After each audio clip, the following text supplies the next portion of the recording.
వామ్మో ఇప్పుడే breaking news అయితే చూశాను. నాకైతే గుండె ఒక్కసారిగా ఆగిపోయినట్లు అయిపోయింది.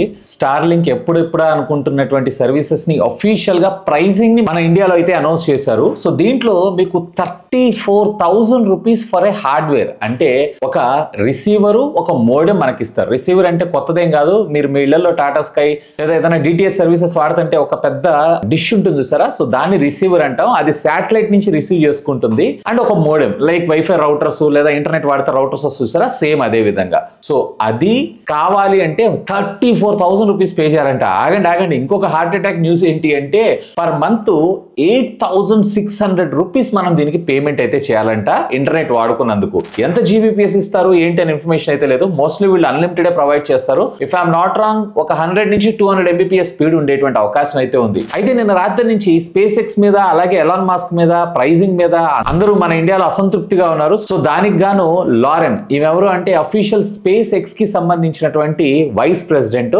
సో ఈమె కన్ఫర్మ్ చేయడం జరిగింది, ఇది గ్లిచ్ మాత్రమే, టెంపరరీగా మేము టెస్టింగ్ చేస్తాం, దాంట్లో బయటకు వచ్చినటువంటి ఇన్ఫర్మేషన్ ఇదైతే నిజం కాదు. ఇంకా స్టిల్ ఇండియన్ గవర్నమెంట్ తో చర్చలు జరుగుతున్నాయి. ఆ తర్వాత మేము ప్రైజెస్ రివీల్ చేస్తామని అంటున్నారు. నాకు తెలిసినంత వరకు ఆ ప్రైజింగ్ కి అందరూ తిట్టుంటారు. సో అందుకే వాళ్ళు క్షమాపణ కింద ఇలా ఒక మెసేజ్ అయితే పెట్టారని నేను అనుకుంటున్నాను. లేదా ఇదేమన్నా టెస్ట్ చేయటం మన ఇండియాలో యాక్సెప్ట్ చేస్తామా చేయమా అనేది లెట్ మీ నో. ఖచ్చితంగా కింద ఉన్నటువంటి కామెంట్ సెక్షన్ లో కామెంట్ చేయండి.